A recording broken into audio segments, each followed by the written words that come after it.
छत्रपती संभाजीनगरला पिण्याच्या पाण्याचा पुरवठा केला जातोय। 10 ते 11 दिवसाआड हा पुरवठा केला जायचा।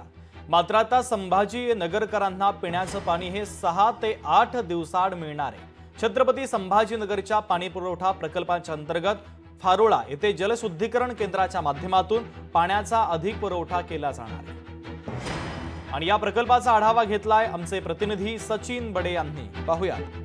अनेक वर्षांपासून संभाजीनगराचा पाणी प्रश्न गंभीर होता। सत्तेमध्ये नसताना आत्ताचे मुख्यमंत्री म्हणजे देवेंद्र फडणवीस यांनी एक हंडा मोर्चा काढलेला होता आणि आम्ही सत्तेत आल्याच्या नंतर तुम्हाला नक्की आम्ही पाणी देऊ असं त्यांनी बोलूनही दाखवलेलं होतं। त्यानंतर आता छत्रपती संभाजीनगरला जे काय 10 दिवसाआड 11 दिवसाआड पिण्याचं पाणी मिळायचं ते आता कुठंतरी 5 दिवसाआड मिळणार आहे। म्हणजेच अर्धा कालावधी कमी झालेला आहे आणि त्यामुळे ही एक आनंदाची बातमी छत्रपती संभाजीनगरकरांसाठी असणार आहे। आपल्यासोबत तज्ज्ञ आहेत, एक्सपर्ट आहेत, त्यांच्याकडून जाणून घेऊयात। सर, काय सांगाल? एकीकडे पाण्याचा प्रश्न छत्रपती संभाजीनगरकरांचा गंभीर होता, अनेक वर्षांपासून हा सोडवला गेलेला नव्हता।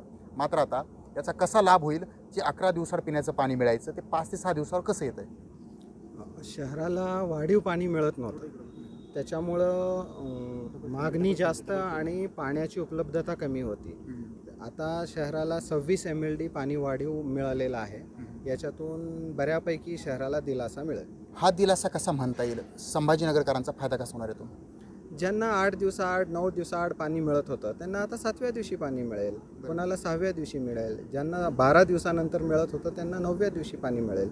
पाण्याचे दिवस कमी होतील, म्हणजे महिन्यातून ज्यांना 3दा पाणी मिळत होतं फक्त, आता त्यांना 4 ते 5 वेळेस पाणी मिळेल। नक्कीच हा एक छत्रपती संभाजीनगरकरांसाठी एक मोठा दिलासा म्हणावा लागेल, कारण पाण्यासाठी संघर्ष जो होता तो राजकीय पक्षांनी केला, जनतेनं केला आणि त्यानंतर आता संभाजीनगरकरांना पाणी हे वेळेवर मिळेल। म्हणजेच ज्या ठिकाणी 11 दिवसाआड पाणी मिळायचं त्यांना 7 दिवसाआड 8 दिवसाआड 5 दिवसाआड पाणी मिळणार आहे। त्यामुळे ही एक आनंदाची बातमी म्हणावी लागेल।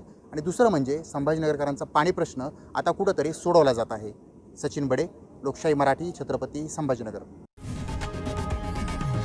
लोकशाही मराठी ऐका, पहा, जागरूक रहा।